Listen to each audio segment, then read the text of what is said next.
This is a meeting of the Acushnet Finance Committee, Wednesday, March 27th, 2019. This meeting will be audio and video recorded. First order that we have on the agenda this evening is a meeting with the school department regarding the FY 2020 budget. Good evening, ladies. Good evening. Want to give us an update? Sure. So the last time we met at the school department when we presented our budget to you, it was a 3.585% increase over previous fiscal year. Would you mind getting up there so they can hear you? Since then, a few changes have taken place. We are very thankful for the last iteration of the budget where $100,000 was added to the recommendation, so that will help us out. And I believe at the time that we all met a few weeks ago, I had mentioned that we had a couple of changes in our tuition lines, that we were waiting for confirmation on 2 new move-ins to out-of-district placements. And we also had a move out to another out-of-district placement. We had to add another van to our out-of-district runs. It was a student who was on a van with another student but is now changing placements to a school that we don't already have a van going. And we also had 3 move-ins to Fairhaven High School. So altogether, we had about $100,000 increase in what we would need for next year. And then coupled with we would have had to make a $54,000 decrease, I believe, from the last iteration of the budget. So right now, we're looking at having to cut from the budget that we presented to you about $154,000. So that's where we're at right now. Like I said, we had 2 move-ins to our out-of-district tuition. We had a student who's aging out, so we're losing a student midway through the year. We also had 1 move out, an additional van to a change in placement where we don't already have a student going to. And then 3 Fairhaven High School tuitions that were changed from when we looked at the budget in January. We had the January roster. When we received the March 1 roster for the second of 3 invoices, there was an additional 3 students on there, and we have confirmed that they have proven residency in the town of Acushnet. So those are the changes that we have, again, coupled with those changes, coupled with the increase in funds that the town administrator has discussed. That's about a 3.2% increase. Right now, we're about a 4.2, and we will have to cut about $154,000 from the current year, for next year's budget. Does anyone have any questions on those changes there? Now, those cuts, you're going to take it to your school committee and vote for it and then send it back, the budget back to us? Would that be the process? Yeah, we have a budget subcommittee. Right. Comprised of us and some members on the school committee. So we will meet and go back to the full committee, and then we could certainly come back. I mean, we would have to, if we are changing from that original $14,716,479 budget figure, that was voted by the school committee at their, I believe it was the March meeting. And so we would have to go back and have them vote a new budget at the next meeting, which I believe is April 9th, to what we would suggest the budget be. We have had discussions with our principals and our supervisors and directors over, you know, over the changes that would have to be made in the budget to get to the figure. I believe it was that the last figure we talked about at last week's Finance Committee meeting, $14,662,271. So we've talked with our principals and directors and supervisors over what that would possibly look like and what we would have to do to get to that. And you're right, Mr. Howcroft, the next step would be to go to the school committee and have them review and possibly revote a new budget.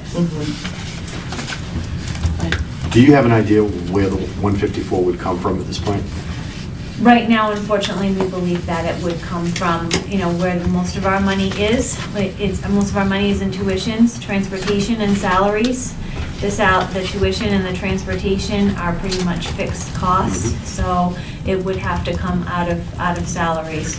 We simply don't have anything. We are level funded or even maybe cuts in some supply lines already, and it simply does not total that amount to cut from there. So, Mr. Noble, this that we were presented includes what for the school department? 2.5 plus 100,000. 2.5 plus 100,000. And so the difference between what you're asking for and what's in here is how much? So That's the another 154? another Correct. 154,000. That's the 154? Yeah, Okay, correct. so, Yeah. so basically, but your budget still includes the curriculum coordinator and all of that in there? That's correct. Okay. And so I think one of the things that we were looking at or we were talking about is specifically with the curriculum coordinator. I think if we go back a couple of years, that job was part of the assistant principal. So I guess, help me understand, that during the last meeting, we were saying we don't have a curriculum coordinator. So was the assistant principal not taking on that role? I guess help me understand. So it was part of an assistant principal role, and it didn't work. Okay. Because the curriculum person would be a district position, and the assistant principal was really needed for that building with the needs of the students in that particular building, and it just was not working. And we have the data and the interviews, which I have submitted a report to share with you on that. But, you know, in my listening tour, when I first started in the position, I met with, you know, several stakeholder groups, and the one thing that was a common thread throughout was that we don't have curriculum alignment. We heard that consistently from parents, from teachers, in cases we had students talk about it, that things change from classroom to classroom and grade level to grade level. So, you know, one of the most important things that we do is the teaching and learning, and we have nobody in charge of it. So what happens is people are doing different things, and it's not aligned. So, a couple of years ago, we put in the coach. So it would seem that maybe the curriculum coordinator, making sure we're teaching the right things, might be more of where we need to focus rather than helping the teacher how to teach. So I guess I actually went through a bunch of different, like, just directories, you know, from the different school departments. I don't see curriculum coordinator, like, anywhere. So that means it falls under, like, somebody else's umbrella, somebody else's responsibility. I didn't see in Fairhaven, New Bedford, I know does coordinator. I asked a bunch of teachers. Yeah. I know, I think it's Freetown Lakeville, the assistant superintendent is the one that's responsible for the curriculum coordinator, but their schools don't have assistant principals. So I guess do we have a network of trying to reach out to the other school departments and see how they're making it happen? So Fairhaven utilizes a staff person, my understanding, at the high school. Okay. Who takes care of that at the high school. I'm not sure what they do at the elementary level. Okay. But that person must have a different title, because there is no curriculum coordinator in the staffing list. Because I went through, I don't take this lightly. I want my kids to trust me. Remember I said my son was the one that had the difficulty transitioning. I'd like my daughter not to go through that. But I also have to wear the financial hat. So I guess the next logical question is are we strategically spending the money where it's going to be most useful? Absolutely. And so that's why, I just throw out ideas, like, should this coach be put in a curriculum course, in a curriculum position and get that piece, which is more important at this time? Right. Do you So see what I'm her saying? position is very different than Yeah. a supervisor position. Mhm. She's actually coaching the adults, and it's needed, and she's doing a great job with that. So that was something that was recommended by the Department of Education, Yep. that we don't have a large focus in the district on curriculum and the teaching and learning, but we don't have a person who oversees all of it. So to give you an anecdotal story, and I've heard several stories, we have children who are doing well in Acushnet, maybe they're getting A's, and then they go into some of our feeder districts and they're not prepared to take, say, a math course. I agree with that. I saw it Because firsthand. nobody is coordinating. And that's the thing, I sit here and I fully appreciate the Yeah. need for that. And so I would hate to see the curriculum coordinator be the position that's not filled because we don't have the money, right? Because Right. it's clearly necessary, so I I will don't tell know you where that else to, We have looked at other scenarios. Yeah. And there are opportunities that we feel would have less of an impact on teaching and learning and our students to look at possible cuts. I'll just give you an example. Well, Yeah. I don't want to get too specific here, but there are areas that we feel that this curriculum director position is much more important than some other areas that we have, some other yeah. positions. I think that's one of the things, Mr. Hallcroft, we talked about last week, is just evaluating, just, making sure. Again, I spent this weekend at a dance competition and realized that about half of the women I was with were teachers. Yeah. And so I took the time, I picked grades. Absolutely. And I said, what do you guys have in a ton of different districts? And so the one thing that, I was actually talking to one woman who's a teacher further up north, and as far as resources for our school, she said, it sounds like we have more resources as far as helping the kids. Adults. Okay. We have like the reading specialists, where we have, the reading specialists here, or people that will work with the reading interventionist, okay? Right. Because they don't have it, okay? We don't have a reading specialist. Well, we have reading interventionists, like I know that. Interventionist. Yeah, the elementary school I know has, I'm well aware of what happens in the elementary school. So, we have resources that they didn't have, okay? So I think that's great, because obviously our kids deserve that, right? But again, trying to balance both sides, because the kids need it, the senior citizens of the town needs it. Absolutely. The real estate taxes are too expensive, so, Well, what I can tell you is that, we're very thoughtful about considering any cuts, and none of this is done in isolation. We meet with the building principals, we meet with the directors, we talk about what will have the least impact and will it impact, and if it does, we're not going to recommend it. Yeah. If it's something we feel that we can live with, and there are situations where we feel that we have an opportunity for restructuring with this position and some other areas, to look at as possible cuts. do we do common planning times? Mhm. Okay, Mhm. But no one's coordinating that, you know what I mean? okay. So, Yeah, I think that's how, so from what I understand, New Bedford used to have a curriculum coordinator, they really don't have anybody, and they rely on common planning times. But New Bedford has an office of instruction. Yeah, and they're much bigger, yeah. People, right. Yeah, they're a much bigger department, so that's why you can't really Right. compare. I'm just trying to get ideas that they have shared. Yes. Like I said, Absolutely.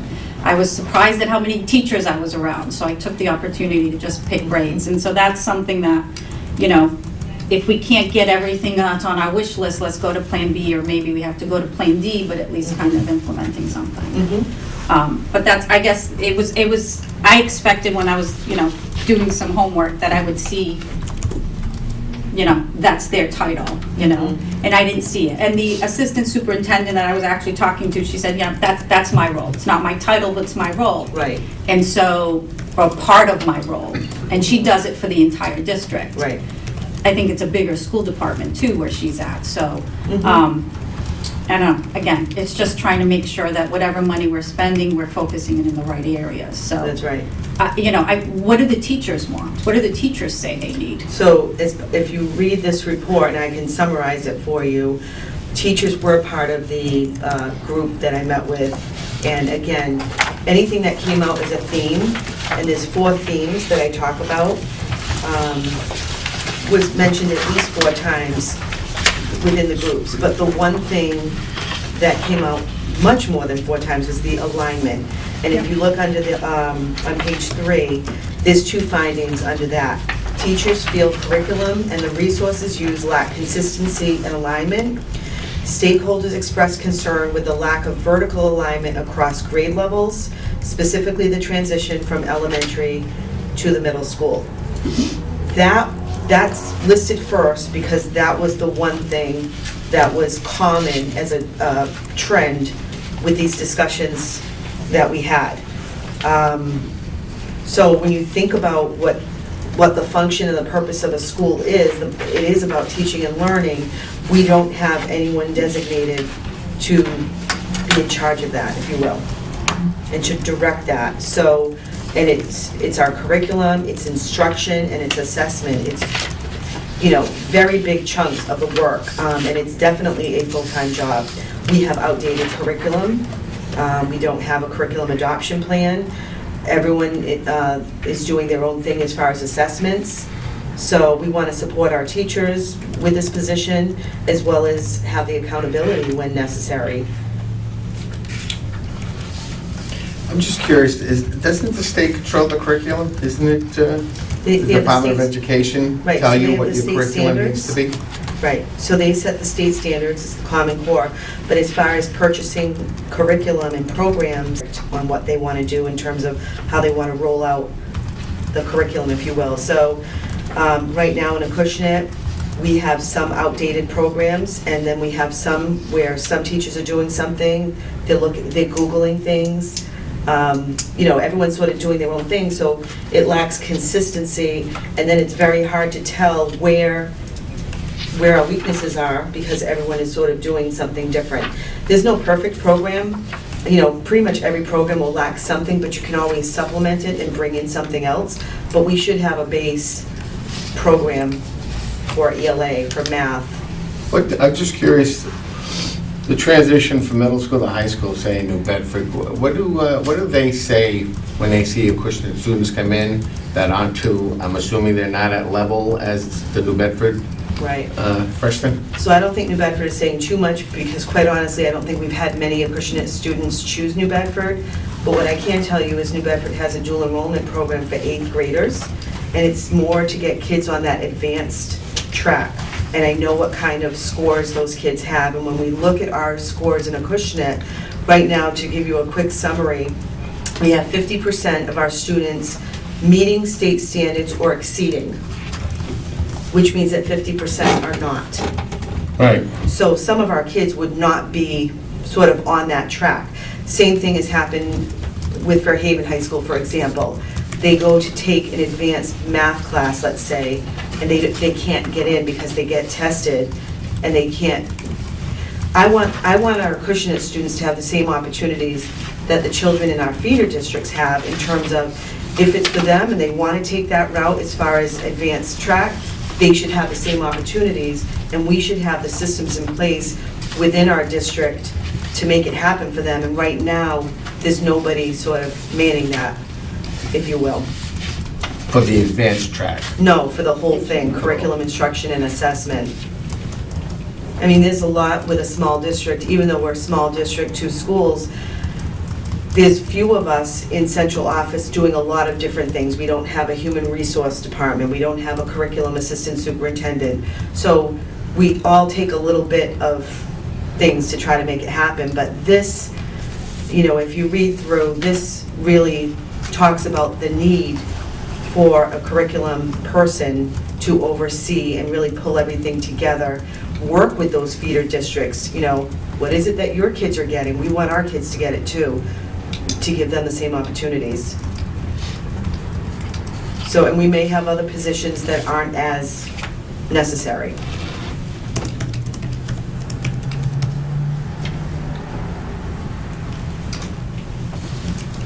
questions? Mr. Noble?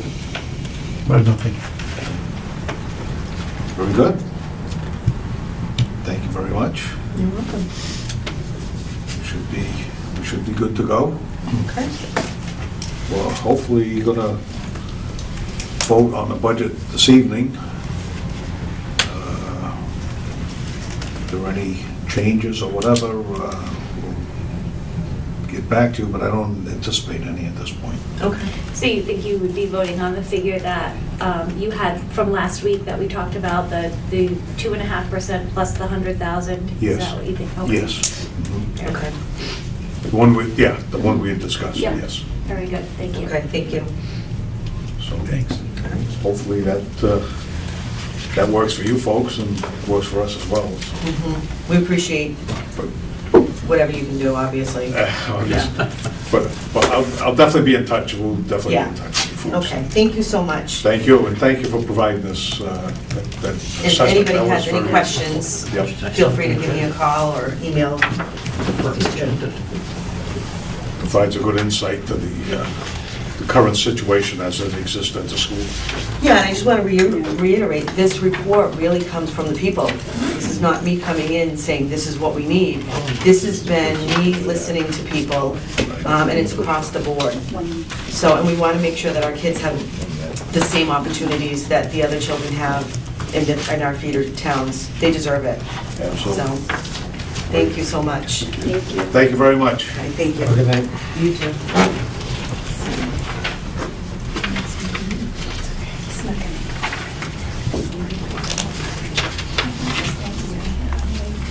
The next item we have on the agenda, budget deliberations, budget discussion. Finance Department has provided us with some recommendations to balance the budget. You all have that sheet? Yeah. Balance the budget. Oh. You don't pass this out tonight? You don't have this? Oh, no, we just got it. Jay, we're voting on the budget tonight, we just got it today. Pardon me? I like to, we have to vote on the budget tonight. I like to digest some of it, You do, the rest can do, digest it. You have to, the rest can wait. We just take care of your department, and that's it. We'll go home.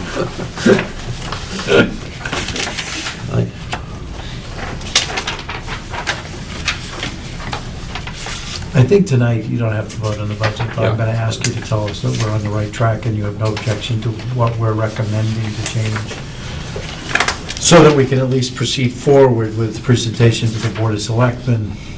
So I don't need a final vote until I even go to press. So The time is getting we're coming down to the wire. Time is getting short here, so we're gonna have to, I just want to look at some details. That's all. Oh, thank you. So this change, Unless we go It's item from by when item, to when? rather than generally. Unless we go department by did we get this today? Yeah. Okay, Okay. so this So is that's from... that was in the budget versus what the wage of class changes it to. Oh, this is the wage classification Okay. changes? And so that's the net effect of the wage of class So is it $10,000? against the budget, 9,666. So the wage and classification, those numbers, those are in the budget now, or those are not? They are now in the They're now budget. They're now in the And budget. they're part of the recommendation that we're going to make to you this evening. Got it.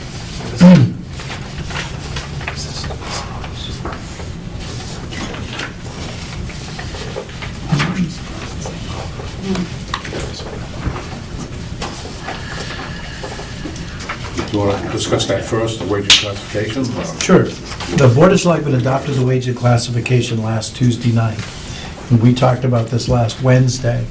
And then it took us a while to go back and take the wage number and put it back into the budgets as they were presented originally to you. We've made the changes based on the recommendations of wage and classification, and these are the net effect changes against the budget. This is everyone, Brian? This is everybody that was in wage and Yes, class. yes. Yes. But these figures do not represent what's the increase in the light item budget. I'm sorry? These adjustments here are basically the wage and classification study. Does not include cost of living or Yes, other it does. adjustments. This is the change against the budget. So in other No, words, I'm looking at the bottom figure, and Yep. I'm looking at some line items, and unless I'm way off, but one item had, $20,000 increase, and I'm not particularly picking them. Well, this is what was budgeted for FY20. So if you look at the Correct. column that was budgeted originally, and then the one with the wage, the second column over will have our recommendations. oh, okay, I see what you're saying. Yeah. So we left a trail, so you can see what we changed. So look at Julie's and my recommendation column. They're both, Okay. they're all in orange, all of the, so that one says departmental requests. Well, I just want to pick out any I particular. That's all right. Black and white, Just pick out yes. any one. Say for Okay, example, I got here. TAFD Okay, he's recommends. got Okay. the department was, 81.6. right, it went from 61, That's right, in 19 right, to 20's request okay, to our recommendation, right, okay? Leaving it blank for your recommendation. okay, Got it? correct. Thank you. Yeah. So just so you guys all, I don't know if you all got that too, because it looks a little different. I kept in the departmental requests, so you could see the original. I know we made a few changes the last week, and there are a few more that are recommended to balance the budget. So all of those changes are in that further to the right column that our TA and FD recommended, just so you can see the difference. If we- Sorry. Oh, sorry. We'll make it bigger. If we took your recommendations in all the line items, and, with all the variances that, come to Yep. your recommendation, do you know what the total cost to the budget would be?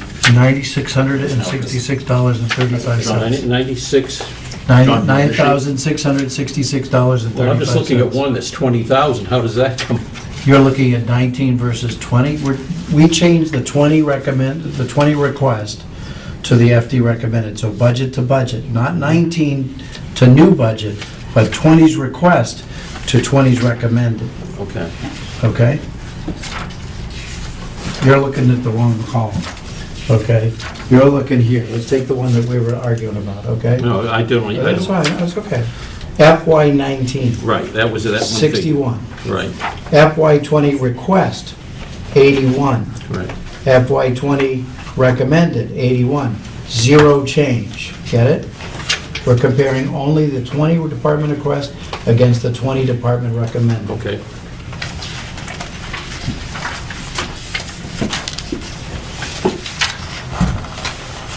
And so our recommendation would be whatever we want to put for FY Correct. '20. That's correct. That's- Julie and I only have the power to recommend to you. Yeah. You have the Correct, but authority. Maybe if you could just, what else did we change from what we talked Yes. about last year? 'Cause, last week, excuse me. Last week we were off 76. Okay, Now we yes. balanced, so how do we get to a balance this time around? Okay, rubbish removal, the large item pickup, Yep, we took out of the operating budget. okay. You'll So see that's it 20,000. reappear in the capital budget. Okay, Okay, so what we also found, or Julie found, is that there was still money left unspent in the article for Right. that. So 70 something. we're netting that down, so the request when it gets to the capital budget will only be 13. Okay, Okay, we're also dropping, we had put in a request for 3 part-time people to mow lawns this summer. yep, We dropped that to 2. okay. So that's a savings of $6,679. Police overtime salary, we've cut $14,889, which was a closer figuring of the potential impact with the police department contract. It's very unclear at this point where we are, but we shaved a little bit off of that because we still think we're safe, but we put that more into line. Okay, Okay, and then there's, the EMS had requested pagers. So what we're doing is taking that, it's still in the part of the operating budget. We're putting additional revenue in from the receipts reserved of $4,500 to balance that request.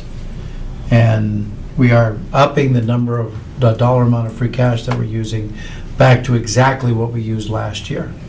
So I'd hoped to be a little less. In the last budget I showed you, I was 200,000. Now I'm at 230,567, which is precisely what we used last year.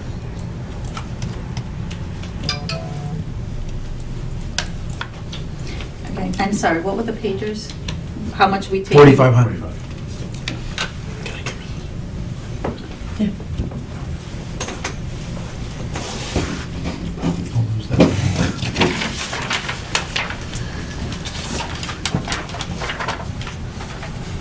Oh, thank you. You're welcome. That has last week's cuts and this week's cuts.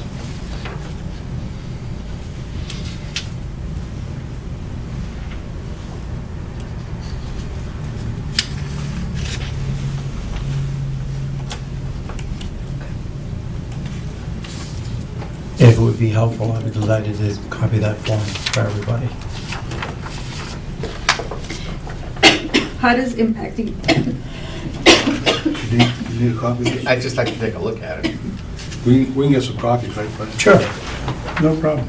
I think everybody should know what we're cutting, Yeah. and if you want a permanent record of it, that's fine. how does taking money out of free cash impact the cash needs for the articles? It drops it by $30,000. Okay, so does that mean we would have to, Sorry. okay, so putting it in here means we'll have less to go for the articles then? Correct. Right. So it's a matter of which is the best use of Not cash? wild about it, because I'd like to be at zero. Yeah. But I've reached a point where the cuts would be too draconian and would cut muscle. We'd have to take more away from the schools. We'd have to go in against some budgets for our operational departments. We would be cutting not fat but meat. Yeah, And so I figured I'd really like to be out of that, really would. That was my goal. it's a lot less than what we are used to, too. I mean, if Right. you go back, It's still a 3 disappointment years. for me. yeah, You know, we were originally, when the budget that we came in on was $1.6 million in free cash, then we got it to 660,000 in free cash, then we got it to 231. It would have been great if I got it to zero, but if I do that, we're taking the money away Yeah. from, and the argument could be made, and I know this will be used against me in future conversations, but there is a certain amount of free cash that recurs every year. So it is a reoccurring revenue, but from the matching principle, free cash is not a reoccurring. So that's my argument. Some of it could be. John, it's not supposed to be, but there is a percentage that repeats every year, no matter what we do. Right. Okay, so, Because your goal is always to try to reduce so that. I really feel somewhat very two-faced about it. Out of one side, I'm telling you, don't do this, and on the other, we're gonna do this. So I want to be upfront that I'm not wild about that, but I can't, I'm in a position where you heard that they're gonna still have to cut their budget.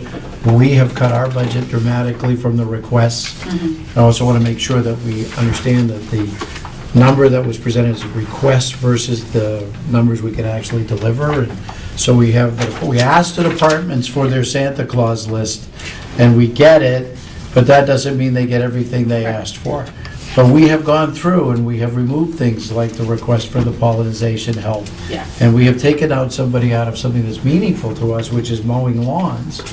How is that, so if, the reason we did that was because we weren't having the very more expensive and, let's face it, individuals who work for the DPW who could do a hell of a lot more Correct. for the town than cutting grass over the summer. So what does that mean? Does that mean now a DPW employee is gonna have to cut grass, or we're Be hoping the to do very it? very last draw, that we'll just not mow the lawn as often. Okay, So I like the library to be perfect, I like town hall to be perfect, Yeah. I like the senior center to be perfect, although actually we got a lot of help from Brad there, so Yeah. not quite fair to say that it's us. So if I only have 2 versus 3, the rotation means I don't get it. It also means I can't loan people as frequently to, I don't think I loaned anybody to Kristen last year anyway, so, but it means I can't loan anybody to help Kristen out. I didn't give you anybody last year, did I? No. No. See, And so I'm gonna be consistent. And if we think about, free cash, Yes. these articles are asking for $1.3 million come out of free cash. Did I give you the update? This is 327. Yes, that's the Yep. update. Okay, so Yes. if we were to do everything, we need $1,357,000 in free cash. And what do we have now after removing the cash we need to balance the budget? Well, you'd actually need more than 1,370,000 because you gotta add back the 231, so you need 1,000,000, Okay, yeah, 1,560,000, so we're gonna have to make some cuts out of here too. how much free cash do we have? I've got, just do the quick math on the back of the envelope, okay, 1.2 million in free cash. Yep, I have 400,000 overlay surplus, so 1,600,000. Yep. Minus the 231,000 in free cash. yep, Minus unrecovered, right? Where do we take that out? Unrecovered, yeah. Unrecovered, indirect costs, 231, also another 231? Mhm. I'm sorry, so what is that last item? Unrecovered indirect costs. Okay, Okay. and where does that come from? That's the money that we don't collect back from golf, sewer, and water for the administration of their departments. Okay, An ongoing argument, no, that I'm losing. So, so now you take those numbers and call it about 1,000,001 I have left. Okay, now Sue, take the 1,000,001, yep, okay, and take out 100,000 for OPEB, so we're at 1,000,000. yep, Okay, take out, 20 for snow. sorry, 20 for snow. Did you- 20,000 for snow, okay. I guess we're lucky 980. it was a good snow year. Yes, we're very Yeah. lucky, okay. Okay, Now, let's take out 100,000 for special education, take out 100,000 for... right, slow down with the takeouts, come on. I know, Wait, 100,000 for special ed, what else? special ed. Okay, so now I've got... You just did a lot by yourself. I just did a lot. I'm doing fine. Take out, now basically I've got about $680,000 left.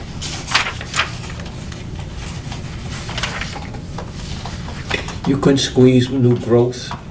That figure, went down this year. I could, but here's the deal. I want to be conservative in forecasting revenues, not liberal. Okay, so if I'm conservative and I get a little more free cash next year, great, we'll worry about that next year. Right. But I think at this point, because we changed the motor vehicle excise tax by 200, I'm done playing with the revenue numbers. Very good. Okay? I understand. But just with having more students coming in, whether it's due to building, more building, that was a question I had as far as, and if there's more building, does the new growth figure be more, be higher than even other, previous years? That was Possible. I think our new growth number is conservative, Very good. okay? I understand. But I think it's conservative only by about 60 grand. So it's not gonna save me, okay? No, I remember it was up to 300 grand at one time. What was the adjustment? Special ed was 100,000? Yeah. Because I'm at 918 up through special ed. Okay, let's go And through what's- it again. So we started at 1,000,001, Yep, okay? $1,200,000. $1,200,000, you said, right? Plus 400 for overlay surplus.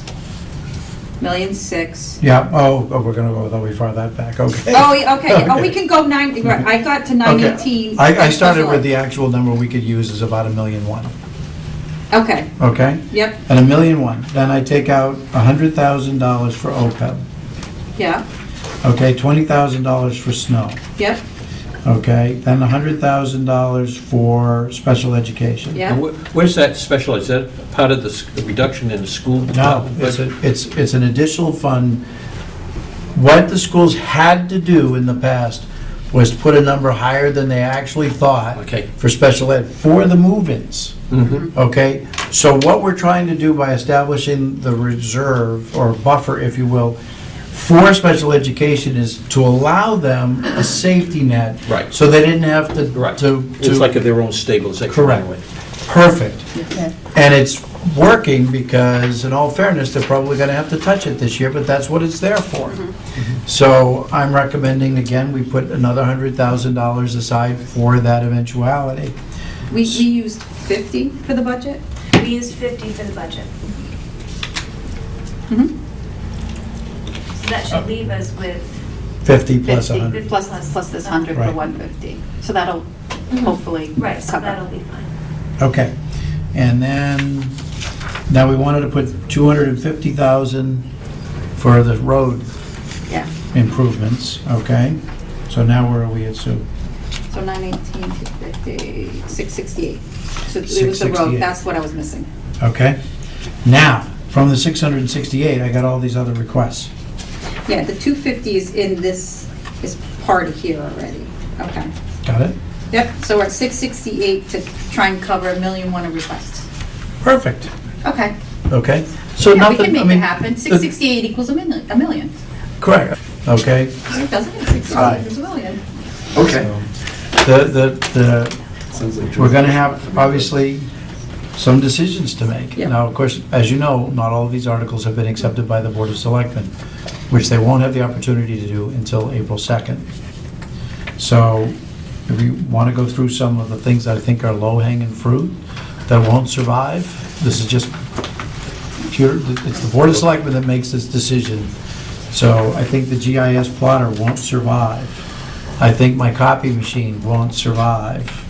Police Department's copy machine might survive. Ron, can I ask you a question? Yes. Around those, the coffee machines, did you ever consider leasing? Leasing has some number of proposals in there that I gave to Sue. So there's a possibility with that. I've always bought them because they're inexpensive enough and then I don't have the, Okay. I'm not kidding you about what I'm spending.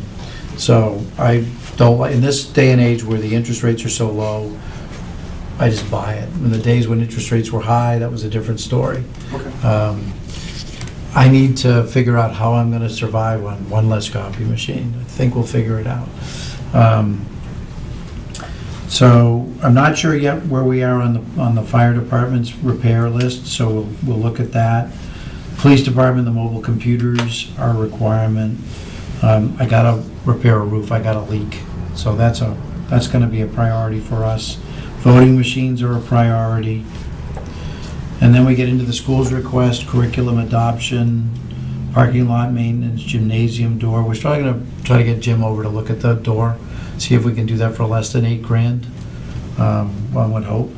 The cafeteria wall replacement for $80,000. There's two versions of that wall available. I'm speaking for you, so I apologize.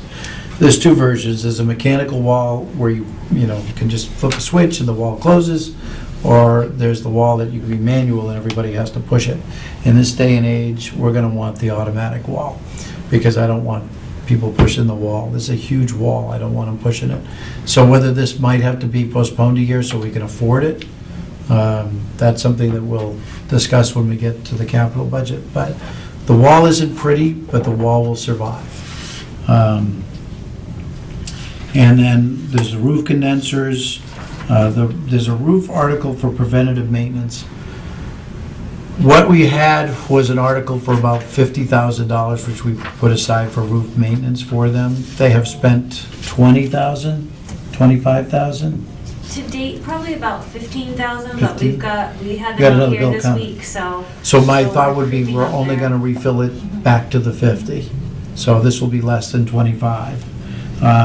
Server room AC, this is a big priority for me. That server services the town hall and the schools. And if that server room goes down because it's too hot, this would not be good for us. So the good news is that we sent 2 people to HVAC school on town staff. So we're gonna try to do that in-house. So hopefully this won't be the full $8,000. So we'll have that number reformed. They're asking for technology equipment. This is one of those things where you pay now or you pay more later. So technology in schools is always changing. You're gonna have to always pick it up, and $25,000 isn't much. So this would be one of the places that we could cut, but I wouldn't recommend it. So that's gonna come down to the wire on that. And my attitude is either you keep up with technology replacement, or sooner or later they come in and say, okay, now we need all of this, because we never did it. So Did I narrow that down for you? Okay. All right. If you object, you should let me know. Okay. There's an upgrade to the fire and burglar alarm. The fire alarm in particular is absolutely a necessity. And if we're going to do it, we might as well take the burglar alarm for the ride. So those are up there on the list. Sorry. Go ahead. And this is, the burglar alarm is where? I The guess- schools, both schools. Oh, okay. Okay. They're both original to the building renovation, so Okay. they're both still in working order, but it's becoming increasingly difficult to get parts, to replace the parts. Some things are getting to be obsolete, so it's time to replace it. Would we go wireless, or is this still hardwired? That, I'm not sure, we have some. The code still at the moment says out there, hardwired. but, I'd have to look at. Do you go wireless? Because We're going to try to save as much as we can wherever we can. And wiring costs money. what is it? Wiring costs money. Yeah, so would wireless be the, Depends. If I can get it passed, yeah, absolutely. If it works, Yeah. it'll work.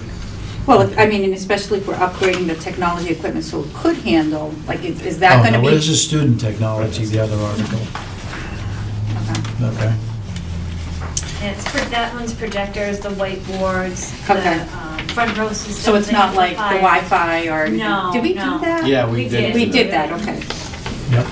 The upgrade of the HVA server, that's not to air condition the server, that's to upgrade or update the server that runs the HVAC. So $9,000. How old is that server? Probably about 8 years old or so, when we put in the new system to electronically control all of the heating system components. And then I That have again is becoming obsolete as well. Yeah, what is the useful life of a server about? 5 years, Yeah. pushing it. It's not 8, it's not 10. What's that? It's not 8 or 10. Right, no, way beyond useful life. We got our money's worth.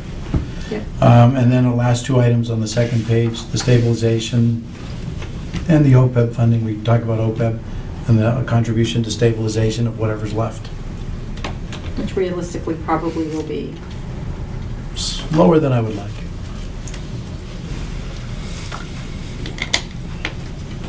A lot depends upon some of the unknowns that are here, fire departments, issues, so. Where are we at in stabilization right now? It should be 2,700,000? Yeah, it's like 2.7. 2.7? 2.7. Yeah. Because Yep, we've put in over the last couple of years. Yep. we've been very good. I want to get that to 10%, Yeah. you know. I know would that be has nice. other effects to our bonds and stuff, right? Yep. Interest rates. Right, Gives Well- us a better bond rating and lowers our interest rate when we borrow. Yeah. yep. I remember when it was 0. I think it would be my goal to get it to be 10% of the budget. Which is what is ASAP. required, which is what is recommended by the state, right? Yeah, it's recommended, it's not required. Not Recommended. required, but recommended. Recommended is 5 to 10%. And I think in this town would, you know, and I don't know, you, but most downturns we've had have lasted more than 3 years. So let's say we go into a downturn. My recommendation would be at that time that you'd only take a third, and third out of the stabilization. You wouldn't rob it all in 1 year, you'd have nothing left. So yes, we'll draw from stabilization, but we're not gonna pretend that everything's normal and fund everything at the same level. If we go into an economic downturn, reality's gonna strike. Your interest would be obviously fund it as fast, as soon as possible, Yeah, rather than under a constricted budget, hold off. right. My recommendation was stabilization would be a B requirement. In other words, A would be the roof, and B would be stabilization. Okay. So some of these will have to be adjusted because, you know, there's a limit. And the curriculum adoption is priority, right? Because so that goes. We made some promises here to help them, Yep. if they took it on the chin with with less than they asked for. Yeah. And so I think that that's somewhat of our mandate.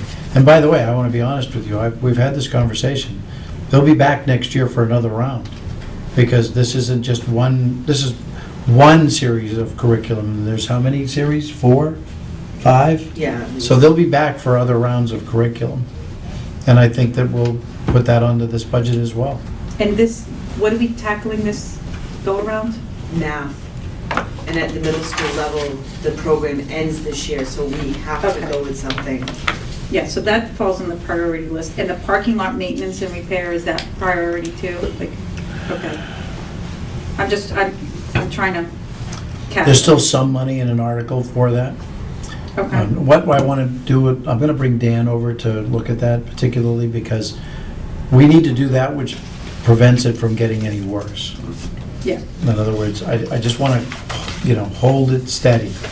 And then when we can go back to it and redo it, or redo it in pieces, that's what I'll do. But I don't want to ignore it, because then when I go to do it, it'll cost me more.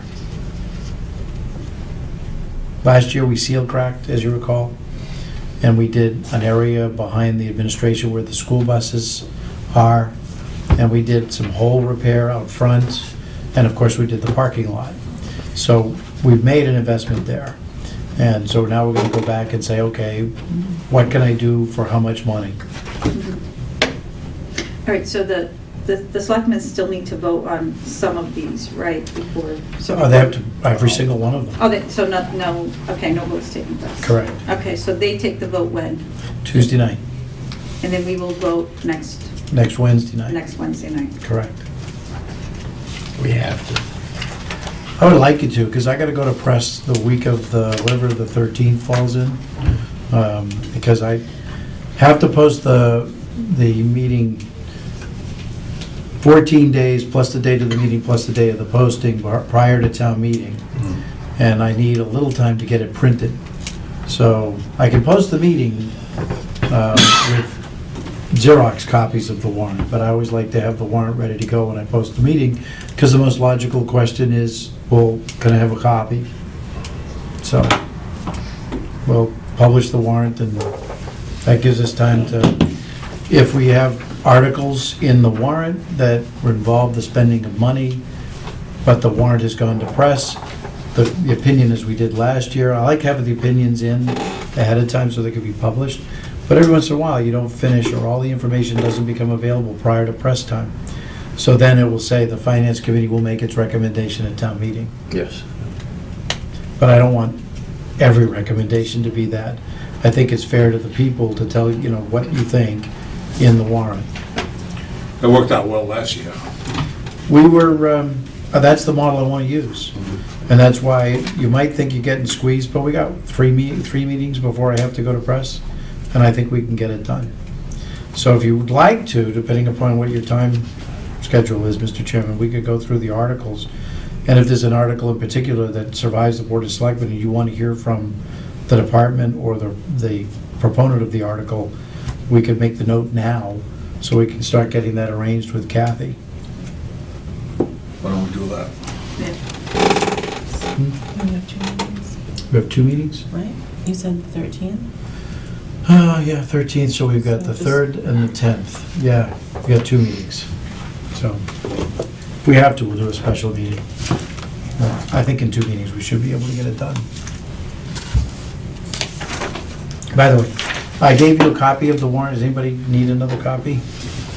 Okay, there have been some changes to the warrant, but nothing that warranted printing that many pieces of paper again, so when I get to the changes, I'll tell you.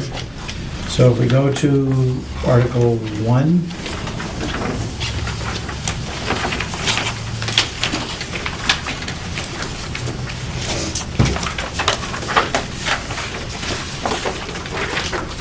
by the time we get to town meeting, you'll be sick of it.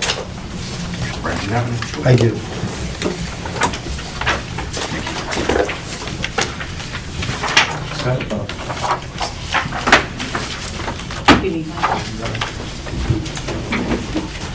Do you have an phone? I can. Let me just steal it back. You got it?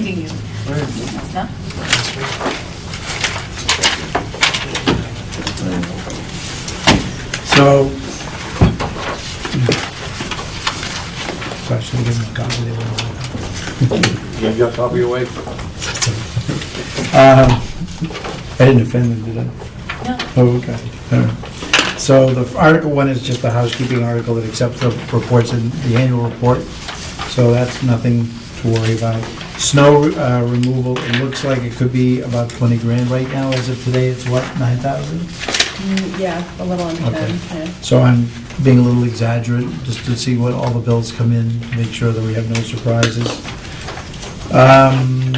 Article 3 is potentially a hold on some funds to settle the outstanding union contract, which would be the police retro. So depending on what we do, which by That's the the way... only Sue, outstanding one, right? That's the only outstanding one, which would reduce our 680, Sue, even more. Okay. Then, of course, the budget article is the next article, which I refer to as the omnibus. Article 7 is probably not needed anymore. This is an article that allows the treasurer to borrow from time to time with the consent of the Board of Selectmen under municipal modernization. I think that was worked into the deal, so we may not have to ask town meeting for that authority anymore. So, in which case that one won't necessarily need anything. Article 8 is the Golf Enterprise Fund reauthorization. Article 9 would be any capital articles that the golf committee would like to take out of its reserve, sort of its stabilization, John. So they're meeting on Thursday night to consider requests to do that, so then we'll have those to put into the warrant. Article 10 is the Sewer Enterprise Fund. Article 11 is to take money from the Sewer Enterprise Fund to pay for the I&I, part of a study that goes on every 2 years on the manholes and sewers for infiltration of water from the groundwater. And it pays for itself because for every gallon we don't send to New Bedford for treatment, it saves us money. So, and it saves us money forever. So you spend $57,000 and you get a savings back for the rest of our lives. But I would also caution you that as soon as we get done with all of the round, we'll start again. So it's probably never going away. There's an issue where when the school needed to repair the school, the sewer pump, that the Sewer Enterprise Fund contributed $110,000 to it, but it's not been able to be used for anything but the school. And it was made, there was an assumption made that it would not be usable by the neighbors, but that may not be true. That we might be able to take in some adjacent properties and put it into the, on a gravity feed to the pump station, which would cost us very little. And so we would be able to do that expansion of the sewer and tie it into the pump station. So if that were the case, this would not be necessary. So the idea was that, yes, the $110,000 was necessary to upgrade the pump at the school, but if it can't be used for any of their neighbors, then it should have probably been paid for by the general fund and not the sewer reserve. If it can be used by the neighbors, then it can be paid for by the sewer fund. So until I know the answer to this, this article might be premature. Article 13 is I just rolled every of the odd requests together. This would be the firefighter turnout gear, pumper refurbishment, tanker one's repair, the ambulance laptops, the copy machines, mobile computers for the police department, the speed limit signs, and other traffic calming devices. So far, by the way, there are no other traffic calming devices in the package. It's just speed limit signs. And what they're going to do is repost the village area so that it's all 25 miles an hour. And that requires 57 speed limit signs. So 57 speed limit signs, and the stands and the install is $7,500. So Dan has requested a lift gate for the back of one of his trucks, and a Mohawk lift, which is the lift that lifts, we heard that presentation, lifts the truck up for service. There's the GIS plotter for conservation. I think I can come up with one probably for free.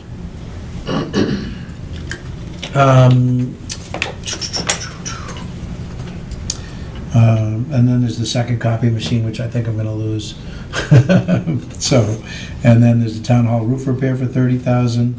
There's a water department utility truck. I said pickup truck, it's a utility truck, and the difference is rather significant because they want the Reading body and they want a snowplow for the front of it, so it's not just a pickup truck. So a pickup truck would imply a very expensive pickup truck, and a utility truck for 60,000 is about right. Okay, so we'll be changing that description in the warrant. The next one is the voting machines, which are older than John, so we need to do that. I think he bought them when they were voting in the Jefferson versus Adams race. So, and then I moved the bulky item pickup to this article. Some of these articles can be, there's some articles I could repurpose. So some of the funding won't actually be out of the free cash, it'll be out of repurposing another article. Brian, can we go back? Yeah? The pumper refurbishment for 25, Yes. is that a good number now? No, So nothing, no new information? no new information. Okay. So I have to have, obviously, a better number shortly, so. And then the next one is the $250,000 for road repair and maintenance, which we talked about. This, we have to supplement Chapter 90. One of the thoughts there was instead of 250, it might be 200, but it's still gonna be a real sizable number because we just can't maintain our streets with what little we get in Chapter 90. The next article, I'm sorry, how many streets do we, what's that 250? 86 miles of street. 86 miles. And what's on the wish list, or what's in the, how many miles of road? Well, it depends. Some roads need total replacement. Yep. Some roads need seal coating. Some roads need seal cracking, crack sealing, excuse me, said it backwards. So it's a mixture of things. There's an actual pavement management plan that indicates the roads that we need to replace, the roads that we need to bring to hold steady, and then roads that, well, you don't, that you may say, okay, it's gone so far at this point, we're gonna wait another year and then replace the whole darn road. So that study was done by Worldwide Consulting Group with a grant that we got from the Community Compact. So the next question would be, we tell Dan how much money we have, we add up the Chapter 90 money we have, and he goes down the list and picks it off, and just in the order in which we have it. The only exception to that is that if we're gonna rip up a road to do water or sewer, we're not gonna pave it first. So the road might be in horrible shape, and it won't get done until we rip out the water and the sewer, because I'm not gonna make the cardinal sin of paving a street and then, Like Boston does Yeah. all the time. not gonna do that. That's not the purpose there. Okay. Article 15 are the articles for the school, curriculum adoption, driveway maintenance, gymnasium door, the calf wall, the roof. We went through this, so just nothing's going to change on that. And then Article 16 would be the money that we're going to put into special education, special reserve. Article 17 is, this may not survive the lawyers, let alone the selectmen. This allows us, we have solar farms coming online in town. 2 are being proposed at this moment. Both companies are asking for a pilot. So the best way to describe it, under Massachusetts law, we can tax them at the value of the property, you know, and say, okay, today your property is worth X number of dollars based on a revenue model. But they depreciate it over 7 to 10 years. There's an acceleration in the law that allows them to take heavy write-offs in the beginning. So by the end of 10 years, we're taxing very little value. They don't like that. They like to spread the payment out over a longer period of time. So they're willing to come to the table and say, we'll give you a 20-year deal. We agree on what the tax is going to be, and we spread the payment over 20 years, so we have a more predictable cash flow and we have a better return on investment. So we know where we will be, and that obviously makes their farm, their power farm, more profitable sooner, So they'll come in taxes. I've got it written so that the Board of Selectmen can approve a pilot upon request of a petitioner. The law may read differently than that. The law may require the Board of Selectmen negotiate a pilot, but always go back to town meeting for approval. So, specifically for that one pilot. So I'm gonna wait to see what the lawyers tell me. Because we have one from Kearsarge Energy already asking for a pilot. And then I've got another one from a company that's gonna put in a battery storage facility. And they're asking for a pilot, but they haven't gone through the permitting phase yet, so they're still a long way off. So these are the solar farms, so we're giving them a ground lease, they're using, where are they putting these farms? Are they putting it on town property? No, they're building it on private property. Okay. But because the law reads sort of funny about it, the taxing of the farm, and it's sort of a strange formula for determining the value. So the idea is that you get into negotiations with these people, you establish a reasonable value, and then that you both can live with, and then you sign a deal and they pay you out over 20 years. Was one going in the old dump up here, Main Street? There's been a proposal, but they haven't done that because one of the problems that would be required is that to guarantee you won't break the membrane. Mhm. And everybody runs away at that point. And number two, some of them have not come online yet because of the power lines ever Correct. source set. If there's any progress in that, do you know? No progress. So they may just never come on. They may never come on. It's interesting. Okay, yeah. Okay, so that one may or not survive. The Finance Committee doesn't necessarily need to make a recommendation on this. Remember that the Finance Committee can make a recommendation on anything it wants to. Traditionally, it has reserved its opinion for only those things that involve money. Okay, 18 is to withdraw the fire department from civil service. That is a mutually sponsored article by the Board of Selectmen and the firefighters union. It's not the association, I've got to fix that spelling mistake. Whatever the firefighters union is called. Bob, help me out, what is it called? Okay. Article 19 is the new school agreement with Old Colony. It's a regional agreement between the towns. It has to go to all of the town meetings. It has to be passed by all of the towns for the amendments to take place. As far as I can tell, in reading the document, there's a copy on file at the town clerk's office. It's cosmetic. It's not functional. So it's not going to be terribly controversial. Article 20 is misspelled. There we go. We have to recognize cable money now. In the past, the money came in, went into the cable fund. We spent the money out of the cable fund. The Cable Advisory Committee would make recommendations and Board of Selectmen would approve it. It was never approved at town meeting. The state has said, we thought this over, we want it in the budget, we want the budget then approved by town meeting. So now we go into a situation where we're going to accept that we're putting it into a receipts reserved revenue fund, and that's what we're gonna do. So this, we're gonna see on the bottom of your budget right now, the cable revenue, the cable expenses, and it's offset by cable revenue was recognized in the receipts of the town. So an accounting difference, but not a functional difference.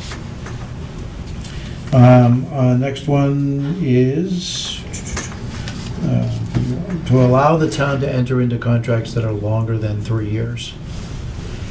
Okay, right now, mass law requires no longer than a 3-year contract.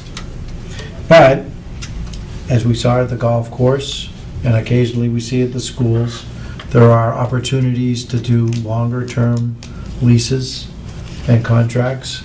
And so consequently, this would allow the Board of Selectmen to enter into longer contracts. Is that labor contracts or is that? No, only supplies and services. Okay. Certain labor contracts can go up to 5 years, like a town administrator's contract can be 5 years. Right. but everybody else's contracts, unless they're otherwise exempted, are 3 years max. Would this need legislative approval or? Nope, nope, just town meeting approval. And and we're not gonna, go on a toot here. This is just to give us additional flexibility.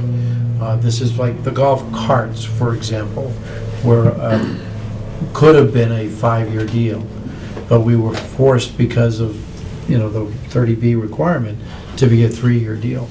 This would allow us to have the ability to enter into the contract for 3 years, or 5 years rather. And then we've got, losing my place. Bylaw change. Bylaw change. Now, this is really pertinent, especially today. This changes the annual election and the annual town meeting. Right now, Article 1, Section 2 says that the election of the town officers shall be held the first Monday of April in each year, and the annual town meeting, that's how it's supposed to read, is the fourth Monday in April. Well, I don't think we've done the fourth Monday in April ever. So what Pam is recommending is that the annual town meeting shall be held on the second Monday in May, which is what we've been doing for the last 2 years. And the annual town election shall be moved to the first Saturday following the annual town meeting. So no more school day elections. Okay. Should have been to begin with, but that's here or there. I wish we could have done this last year. Okay. Sorry. The next article is to allow the town to enter into a net meter energy credit buying arrangement where we could buy ahead of time the net metering credits. So the best way to describe this is I buy energy credits for 80% of $1, and then I pay my electric bill with those 80-cent dollars. So I save 20%. The forecasted savings is $50,000 a year. Since 80% of the electricity of the town is used by the schools, 80% of the savings would be to the schools. Does that have to go to the school budget, those savings? It could go to it could go to the general fund. I would recommend that we give it to the school budget. You could then, if you wanted to, reduce their budget request by the amount of the revenue. Sure. I don't know if that would, you'll get it back anyway, so. Okay. Article 23 is the required direct deposit payroll. Are you positive that's legal? Yes, this is the law, Chapter 41, Section 41B. Is it different for private than it is for Yes. public? Okay, that's why, because I've tried this before and I'm shot down. Yes. Got it, Okay. thank you. So, there's a lot of ifs and buts. We have a few employees that still want a live paycheck. This would give us the opportunity under a hardship case to make an exception. And we gotta go there. I don't How get can it be a it. hardship in getting paid $100 either in a check or in your bank? I'd love to hear that argument. I don't know. But I'll be delighted to set you up as the arbiter. I'd love to. I would be delighted not to be the guy that decides. I've hired Mike to take care of that for us. Call him. Federal government went to that years ago, many years ago. What's that? Federal government Yeah. went to that many years ago. Well, yeah. Not only that, but it's just cleaner. It's there. Most states you can do it. I knew privately in Mass you Yeah, can. can. I think Rhode Island you can, I believe. I find it interesting. When I first adopted, when I first directed direct deposit payroll, I had a lot of complaints from my employees at the time who were very upset about it. When I switched, and then one year I went from ADP to paychecks, so that for 1 week they were gonna get a live check. And so I got a grievance, and they wanted the company time to go to the bank. Okay. Because they were deeply upset about the fact that we were discontinuing direct deposit for 1 week. There's always two sides. Yeah. By the way, Don't you have to pay now to go see a teller too? Like, in some banks, Bank of America, if you don't have a certain I know. balance, you're gonna have to pay to see the teller. So, You could have paid for However, everything. If you're with them, you can. I kid you not, one excuse I heard was I like to go see the tellers at the bank. No, that's nice. Aw. I'd really like to see you. Okay, so Article 25 is a general bylaw that requires the registration and maintenance of abandoned or foreclosed properties. And a lot of bank foreclosures that are actually still foreclosed, they haven't done anything with them, and they're literally falling down, and they're a nuisance, and they're a hazard. So this would require a bank that takes a foreclosed property, for example, to register it with the town clerk's office, and then we would know who to contact when we want the place boarded up or secured. And there's up on Nye Road, we had a house, you can still see it, that was wide open, and I guess it was a foreclosure, and it was a nasty set of circumstances. So they literally walked out of the house and left the doors wide open. Somebody didn't have to break in, went in and took all the copper pipes out, left the water running. The doors were still wide open, so animals were going in and out. Kids were partying there. When we came to our attention, because the police department brought it to our attention, we had difficulty finding who the owner was to require the boarding up of the property. So we finally found an owner who wasn't really terribly interested in doing anything until I explained to them that the town would do it, but then we would attach the property for the work that was necessary to get the property secured. And of course, the town would not be the least expensive vendor. So they had that taken care of in a day. But we want to know who we're dealing with, particularly in the case of a foreclosed property. Not in the deed? Sorry? It's not in the deed of the property? You know, surprisingly, you'd think so, but what happens is this bank sold it to this bank, who sold it to this bank, who sold it to this Gotta bank. be a chain. And it was really Title difficult to search. track it down. Attorneys do that. Yeah, well, I'd like to be able just to look it up Yeah. on the registration and not have to do all that. And then they would be aware that there's a requirement to maintain the property. Sure. You know, the lawn couldn't grow to be 2 feet tall and you have to hay it. So if you're living next door to it, you're calling me, and I want to make sure I know who to call. Next article is a rewrite of Article 8, which is the planning board's bylaw, which is the main rules. So they've got some changes they want to make throughout the article. I'm trying to decide what's the best way to present this, if you have some suggestions. They aren't massive, they're housekeeping. So this is what it says, this is what they want it to say, and maybe take up a couple of pages with that? Or do I just have the Article 8 available for somebody to read at their convenience as a download, or a few stashed copies of it for town meeting? Because it's 26 pages long. And I don't mind putting, like, for example, the article about registration of abandoned properties in the article we're talking about a page. Got a problem increasing the warrant by 27 pages.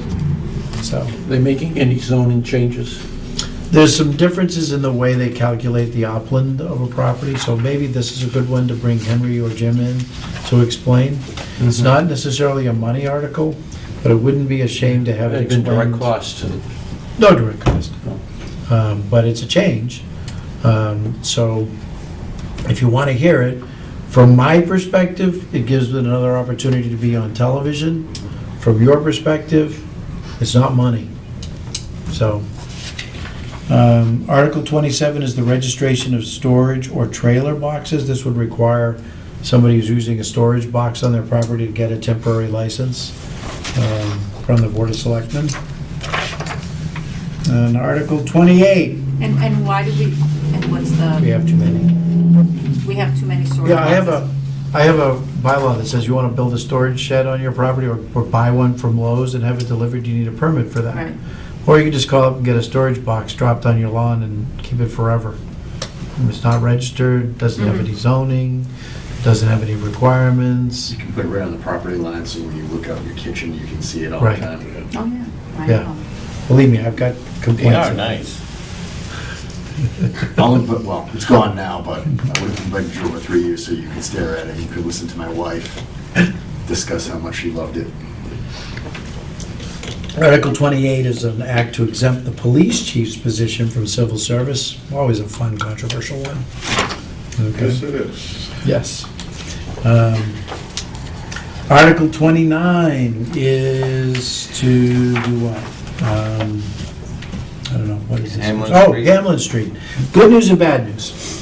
The original plan from the state to redo Hamlin Street required the taking of some property, town property. And as I explained to you at one previous meeting, it was conservation, or it's protected under conservation restriction, which requires a Massachusetts constitutional amendment, Article 97, takes an act of the legislature to get the land out, but they won't do it unless you exchange like for like. And I don't have another like piece of property to give them. So I went back to the DOT and said, I can't do this. So they're redoing the plans to hopefully eliminate the need of the taking. So they called me yesterday and they told me that they were 25% of the way done. They're still planning to do Hamlin Street Bridge in October, but that they would not necessarily require land taking, at least in the 25% bill. Because it makes the rule of fair warning, so if it needs to be voted in town meeting, at least there's an article about Hamlin Street in the warrant. So we may get to it when we get to town meeting and then, just indefinitely postpone it, but I can't act on something for Hamlin Street unless there's something in the warrant to begin with. You know if that'll alleviate the weight restriction on it? 100%. Yeah, they did a hearing here about 4 months ago, and it's beautiful, absolutely gorgeous. Wide, with a running path and, sidewalks. I know they did, conservation did a lot of work on that stream underneath there years Yeah. ago. Well, it's a big bridge. Yes. So, right. Next one is a CPC article. Am I keeping correct on this one? Yeah, CPC article for $25,000 for the fields, expansion improvements, reconstruction. There's a map in my office if you want to see what they're proposing. CPC article for refacing parting ways. We're finally done with the interior. Now I want to do the exterior. And the biggest change that we can see is nobody driving by sees the interior. But it's time to fix the exterior. And it needs to be historically accurate, or I'm not using the right word, John. What am I using? Historically consistent. Okay? So there's an article for $35,000 to do that. Then the next article is, yes. Sorry, can we just go back to the schools? We've got 25 to Yep. expand the fields in the back. Yes. Because we're doing now one where we did, was it like 50,000? Because we're doing something already in the back. This doesn't have in through the schools, though, it's AYA. AYSA is in making improvements Yeah. for the town to the school's fields. So the Okay. schools still retain care and custody Yep. and ownership. But they're reformatting the facility for us, but mostly for their use as well, Because we already gave them money last year. to do the plan. For this year. To do the plan, do some clearing, that kind of Oh, that thing. was just to do the plan. That's correct. Yep. Yep. How much money is in CPC? You know? How much money? You get your printout. I think I just did that part. Lots. We used to have that every year. Yep. Next article, if I'm going too fast, just yell at me, okay? Next article is to put ductless HVAC into both Town Hall and Parting Ways, so that we don't interfere with the historic nature of the Parting Ways in Town Hall by hanging air conditioners out the window. Also, by the way, they happen to be far more energy efficient, so you get a byproduct there. Article 33 is a regular article that we see all the time that allows cemetery board members to work and collect pay for working in the cemetery. The same as, yes? I have a question, not on this article, but connected with cemeteries. The revenue for selling grave sites. Perpetual care. Right, and how's that process, so we have on this, is it put in a separate account? Yes. Okay. It's a separate fund. Yep. Totally, completely out of the general fund. Right. And totally under the control of the cemetery board. And is it spent, or is it just kept? It's spent. Okay. Okay. So Not 100%, not every year, Okay. percentage is spent. Okay? I think under the rules, it's the same kind of thing as like a life membership, they can take up to like 5% or something a year. Okay, 34 is the same article except for the rec commission to work for rec and be paid. And Article 23 We voted on is- that one already. Sorry? We voted on that one. Finance Weren't you Committee good? recommends this Recommends article this. unanimously. Yes, I figured, to be honest, you want to be consistent, Just, so. huh? Just make sure you do. No, apparently not. So, yeah, I'd like you to make your vote on that right now so that I could So that Keep way that it's correct. actually correct. correct, yeah. The next article is to authorize the dollar amount the revolving funds can collect and spend. So revolving funds are fees and fines paid in, and the uses are paid out. So for example, the senior center has a revolving fund. They're gonna take a trip to Foxwoods. The seniors pay in, they pay out for the bus, they pay out for the tickets, and so it's in, it's out. So this allows for not having a special town meeting to reappropriate the money once they paid it in. So every one of these funds is somewhat similar to it. Everyone has to be reauthorized to that spending limit. This doesn't mean that we are using town funds, it means they're using the money they collected. So that's sort of a misunderstanding. The next article is for the library trustees to buy for $1 the discarded books and periodicals and sell them, and then take the money into the Friends for use in the library. Article 37 is OPEB. So we're going to reaffirm our OPEB vote this year and add another $100,000 to OPEB. And then the last article is to transfer money the last money article is to transfer money into stabilization. And then the very last article is to say thank you for those people who served the town in the previous year.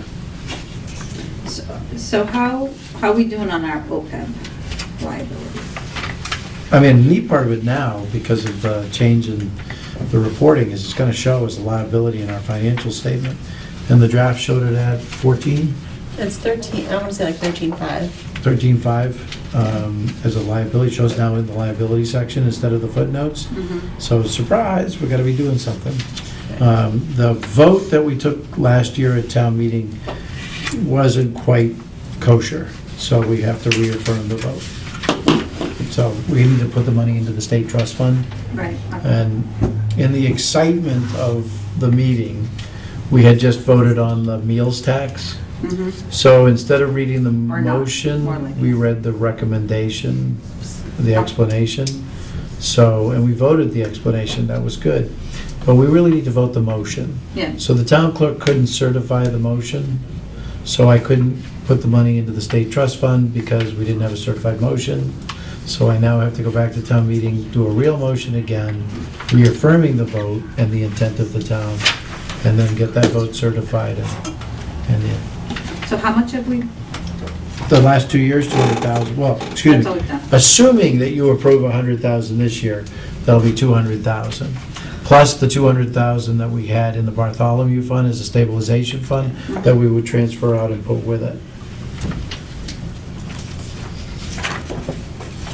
It's a start. What we're probably gonna do long-term is we have the liability to Bristol County that we have to pay off for the retirement. That, More than that, it's Okay. 1.2, So- 1.3. we have to pay them to catch up. That was because of the 2008 when they decided to actually charge the towns the realistic cost of retirement. So when we catch that up, which is 2027, we'll switch from just being treading water at 100,000 or 100 and whatever by that time a year, to switching that money to paying off the OPEB liability. We'll polish it off that way. You think that's realistic? Yeah, I do. Yeah. Okay. Yeah. I think, I have a disagreement about, I sit here, I'm going to represent the fact that we need to address our OPEB liability. When I was an elected person, I would tell you what was wrong with the pay-as-you-go approach. It worked for 100 years. It's What the definitely heck? working for Social Security, Medicare. Yeah, right now. absolutely. they're requiring us to do that, and that came in because of all the corporate, bankruptcies that left the federal government holding this liability. So they want a realistic projection on everybody's, financials of what your other post-employment benefits, which is really retirees' health insurance, is going to take, what your liability is. I think that right now, what they're looking for is a plan. To do nothing is unacceptable. So if you have a plan, even if you will, the worst of plans, you have a plan. Right now, that's what they're looking for.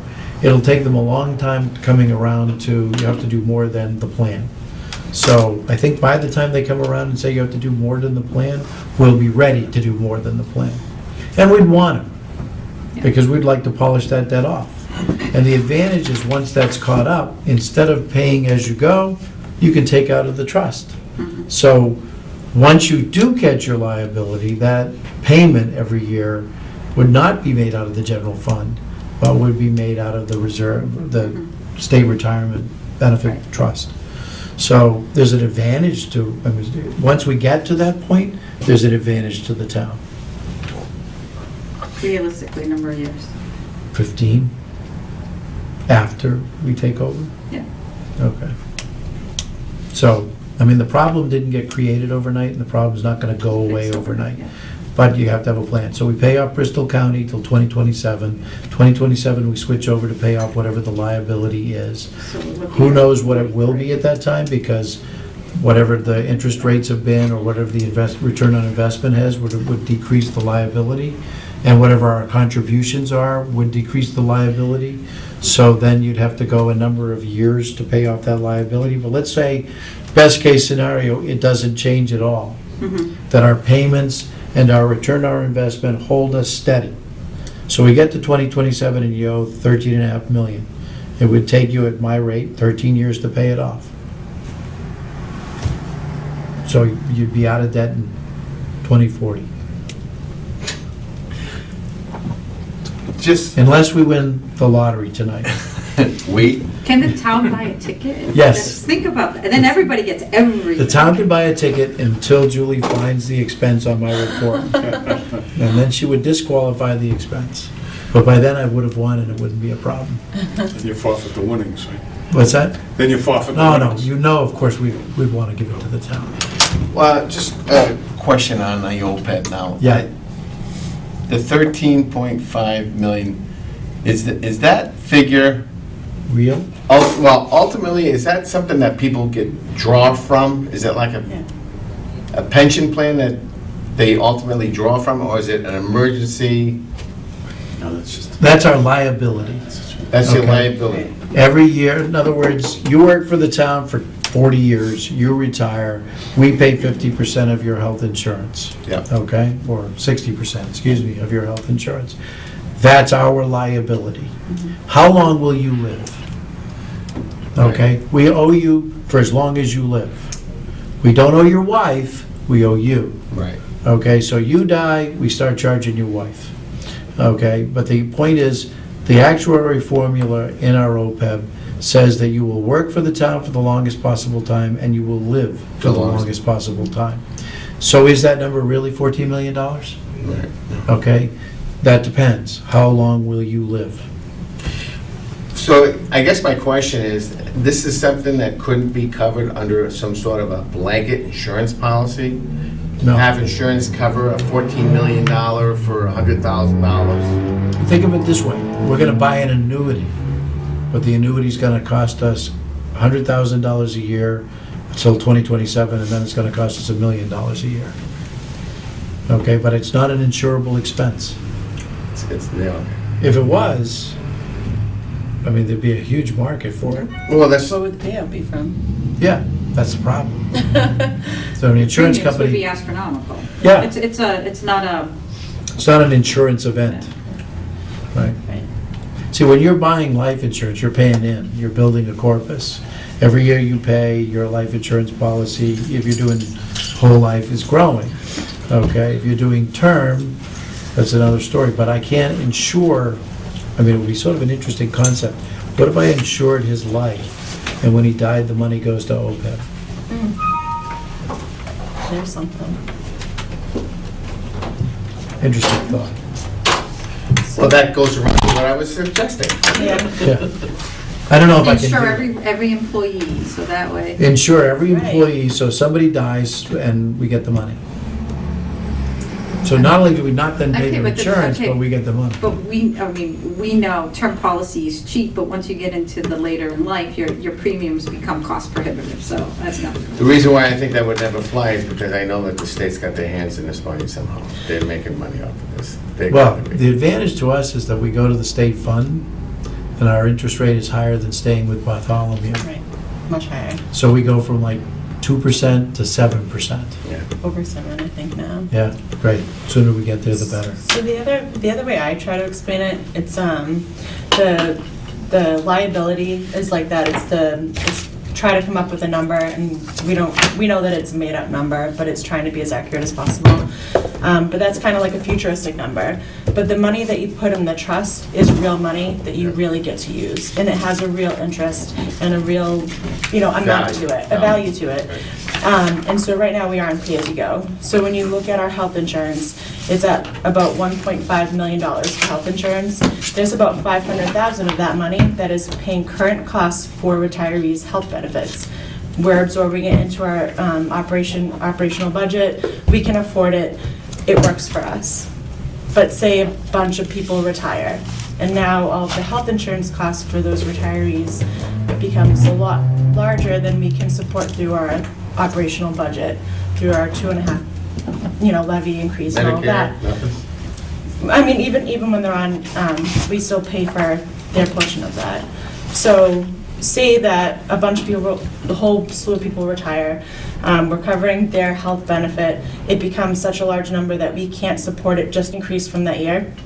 We can pull that money, even when we're not fully funded, we can pull that money at any time to help. It's like a savings account. So even though the liability is kind of a futuristic, made-up number that we're trying to reach for financial statement purposes, the money we put in is real money that we have saved that we can really use to Draw help from cover those for that costs. purpose. For that purpose, right. So it still is, there still is a real benefit to having money put in there. It's still our money to spend. How about, has this ever been thrown out there, how about employee contributions to contribute to OPEB? Right now, that's not part of our collective bargaining agreements. State law hasn't caught up with that yet.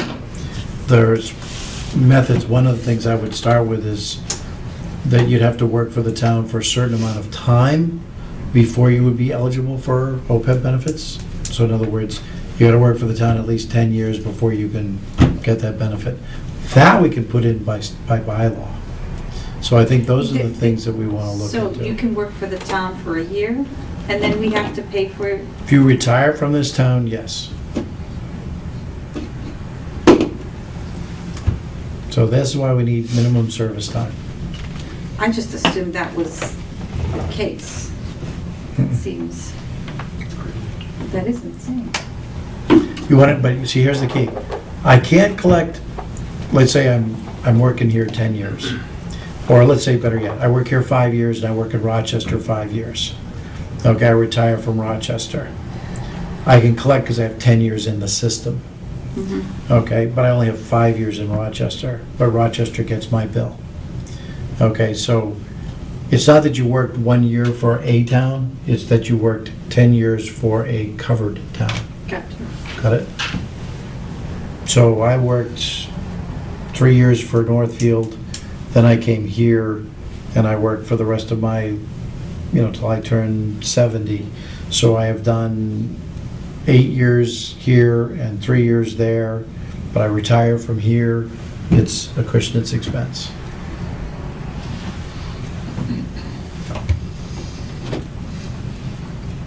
Any other questions?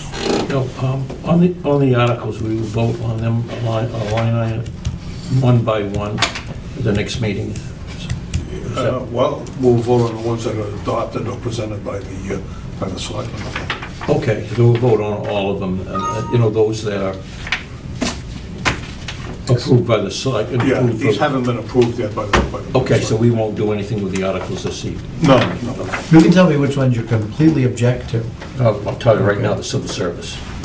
Oh, no, I meant money articles. Well, you know, this is But you know direct what? cost. You want to know something? You want to make an opinion about civil service from the finance committee? You're welcome to do that. Yeah. There's a lot of moving parts on civil service, and I'm having we went to the MMA meeting, and lawyers said civil service is a defunct system, doesn't give you anything either way. Bail. Okay, and towns are bailing, left and right. I talked to police officers here, and oh no, you know, civil service is very important to us, and, you know, it protects us from a bad board of selectmen. Okay, but so does the union contract. Oh no, we're talking about the chief, okay. It gives the chief a job for life. I disagree. I don't believe it does. No. So there's a lot of disagreement about what's best for the town. Not what's best for the officer per se, or best for civil service, but there's two things that you want to accomplish. That whether we stay in civil service or go from civil service is irrelevant. It's the two things you want to accomplish. You would like to protect the police chief from the vagaries of a board, and you want to protect the town from a bad chief. How do you do both? It's even broader than that. You know, and I've given this a lot of thought, and I'm going to exclude a discussion about any perceptions I may have of Acushnet, because it'd be so, you know, and what's, you know, a structure or personalities in it, because I think that's unfair, and it's very subjective, and it's only a mere opinion. But having worked as an supervisor and administrator at all levels of government, from local to state and federal, one thing you can look at why civil service came into being to begin with. And it came in for two reasons. It came in to prevent abuse of power and corruption. And I think some of the checks and balance that civil service has, it's basically designed to prevent both of those factors. So therefore, that even becomes a cost factor. I've worked in systems that corruption was widespread, and those that could have objected, could have done things to prevent it, were prevented from doing so because of lack of. Some of them had lack of tenure or civil service protection. So therefore, they served at the whim of those that wielded the power. So therefore, it's a protection. I personally would say, like, for example, union contracts and union administration is almost a replica of the civil service protection. It is not. I'm a strong union person, have been in my past as a labor activist, organizer, and then I've sat on both sides of the collective bargaining table as I went through most of my career. But they're not as effective sometimes because the union is good as a person in it and the people that are administering, even on the local level.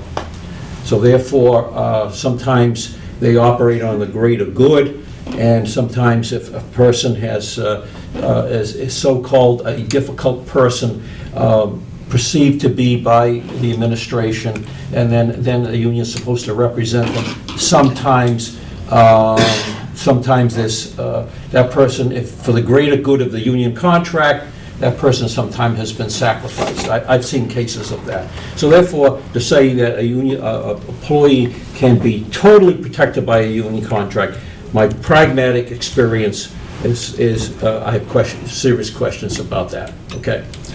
But getting back to the chase, the civil service is a protection from what I would say both corruption and abuses of power. Corruption can have long-term effects on a community.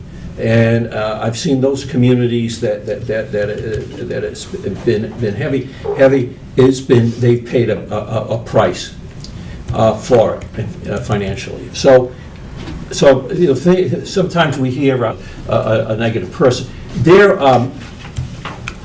you know, if a person is not doing their job, and it's a question of their competence, civil service doesn't protect them. If that manager or the supervisor wants to bear in on it and use all the techniques of performance objectives and corrective action and you name it, same with tenure. You know, it doesn't protect that person, but it does add a protection of whim and sloppy type of any type of disciplinary action. So. I'm going to probably, you know, address it, you know, I've given a lot of thought, I'm going to give it a lot of thought as far as how I feel about this, but, you know, so just passing my past experiences, excluding Acushnet. I don't want any disparity of, you know, the people I've worked with in this town. I think, you know, they're highly reputable people, and I don't want to say abuse of power. I think anybody in this particular community, but I've seen it happen on other levels. So I really want to put the warning sign up there with what direction you want to take. So Brian, you said that the police department see the civil services as, that way the chief has a job for life. But we Well, I say think they no, also so see why it are as- they thinking that then? I've had a great deal of time with the police department lately. Two reasons. One, they believe the civil service will afford protection for life, meaning it would be difficult to replace the police chief. I think they mean if he was doing his job. Well, yeah, which that's I'm what's going to perfectly actually be my next acceptable of that. question. And the second part is that if I just simply call for a promotional exam as opposed to a chief's exam, correct me if I'm wrong here, Bob, let's make sure I'm not stepping my foot in the wrong path here, that we could promote from within specifically, or we could go for a general chief, meaning it's open to the world, and we could put that out for everybody to bid in. Okay, so if we do a promotional exam. It means it's restricted to just the department. So it kind of accomplishes? Depends. If the selectmen's view is they want to promote only from within, Yeah. then that, I think, would accomplish the goal. If Would they a want to, promotional exam just be one level up? it would be open to, I think you have to get 4 people to take the exam. But we don't have anybody that's just one level down from the chief either, right? Sergeant. Sergeants. I guess what's the normal chain of command? I don't know. Sergeant? Normal, sergeant, lieutenant, Okay. captain, deputy chief, chief. Okay. In this So town, we could, it's not. Yeah. it's right, that's what I'm saying. So your Patrolman, sergeant, promotional chief. exam is It's your literally, so promoting, you're right, jumping, so basically you would jump. from sergeant to five- chief. 5 levels. Right. Yep. And what about the aptitude test Assessment. assessment? You could make that a part of it. You could have it, you could say, the rate, this is, Yeah. And how is that viewed? I think, acceptable. Yeah, I think in a weird sense, they'd almost gather the impression that that was like, bring it on, happy to. So, And they would support that, the yeah. police officers would. Would? Yeah.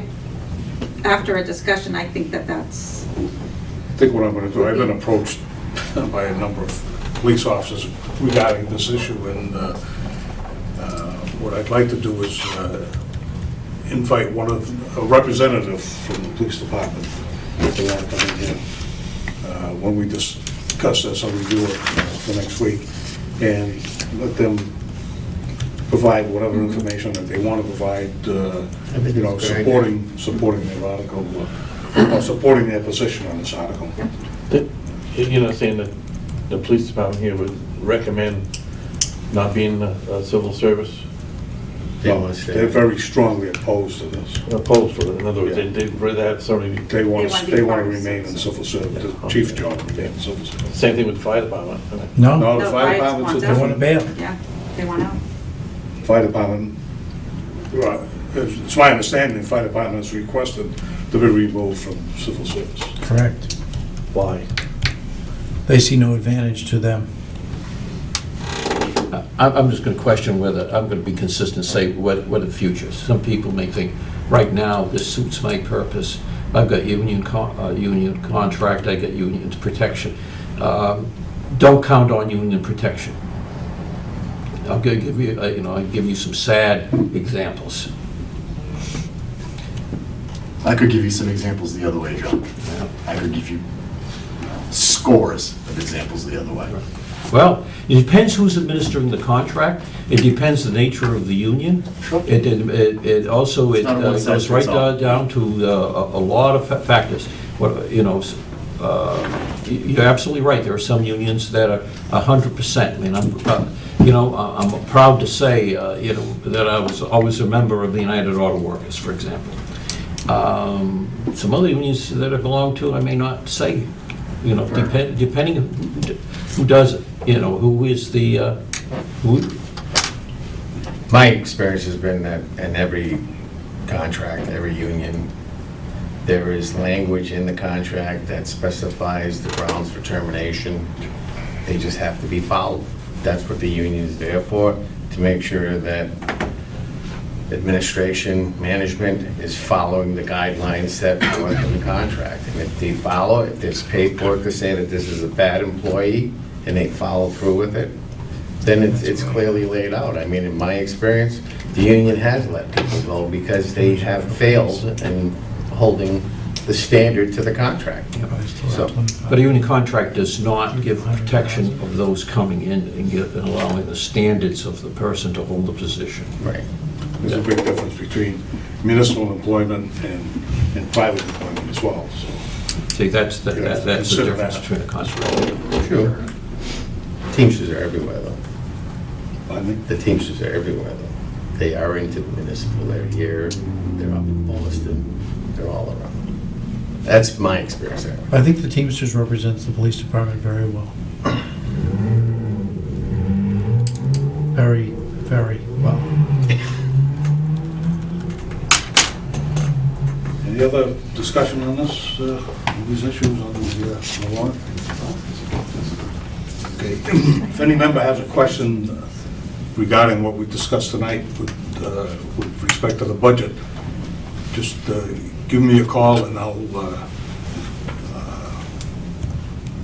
get hold of Mr. Noble and Julie and bring your concerns to their attention for the next meeting. And we are going to have a police officer representative. Well, I'm going to invite, if Yeah. they want to continue. The candidates night last week, and a number of them, were there, and they voiced their opposition and the candidates night, so I'm sure that I think it's a healthy, very healthy discussion. Shows that they're passionately interested in the future of the department. You can't hate them for that.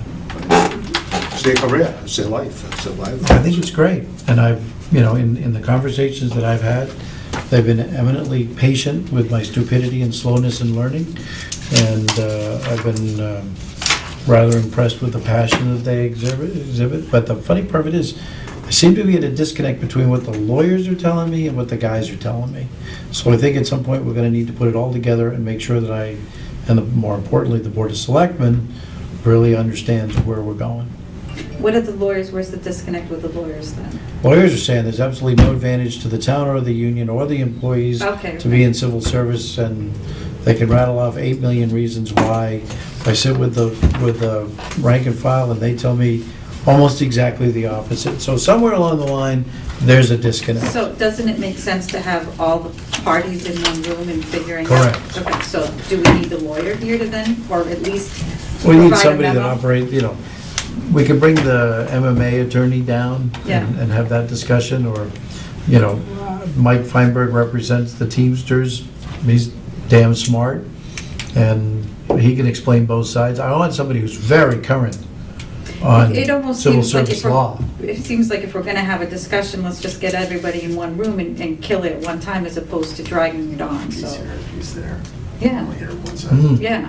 I mean, Right. so should we just do that then? Yeah, I'm gonna let that one go to the Board of Selectmen for Yep. their determination on how they want to address the situation. But yeah, I think that's a logical approach, but it is their decision. I mean, so obviously, we want to have an input into this. It has no dollar value, so we're going to vote on an Are we gonna be opinion. making a recommendation on this? Well, it has a potential of having a significant dollar value. Yeah. Well- There are communities that I'm familiar with, surrounding communities that have gone. Yeah, but from To the the contract operational sheet. budget right now, it's not going to affect our operational budget, right? But Bob's point is it could in the future, and that's why it Could sounds have like we some- should just we should be involved. State law allows you to make an opinion about anything you want to.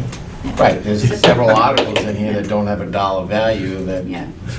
we've never really voiced. But this is, I think, critical enough that we need to make sure we're making an informed decision and not a decision with the heart.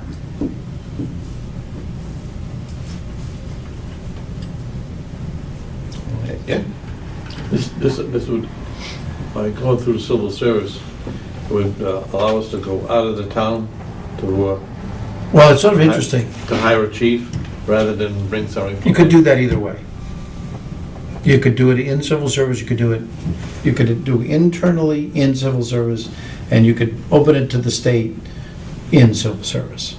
It's a question of what you call for. In other words, what the selectmen decide they want to call for. Do they want to do a promotional exam or a general chief's exam?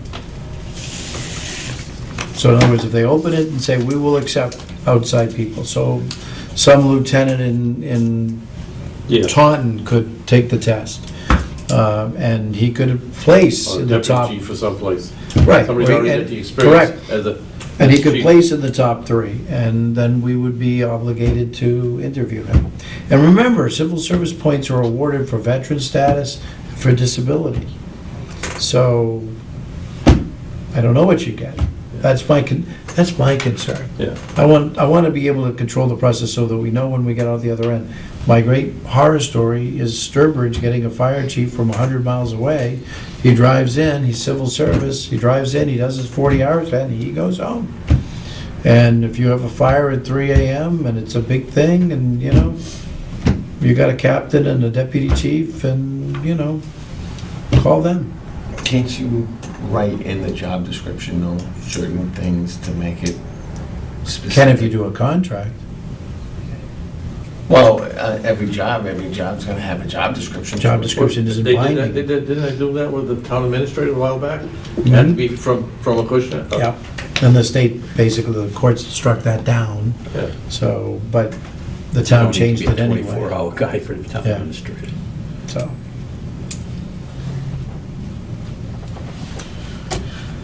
Okay, the next item of business we have this evening is a request transfer from the reserve fund, request from fire and EMS for $1,692 might be late.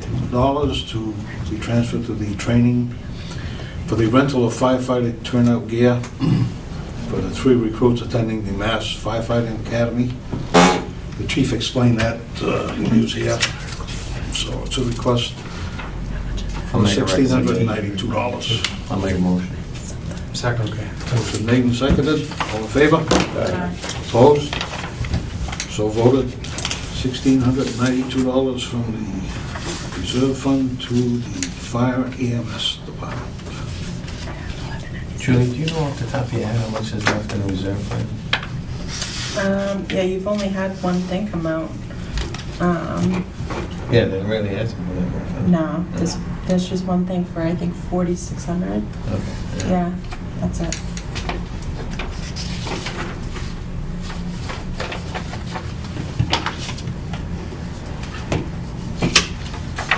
Old business, I think we've covered both old and new and current, everything in this Future, we've done it all. future, right? That being said, I'll make a motion. motion of business, Second. motion made and seconded to adjourn, all in favor? Right.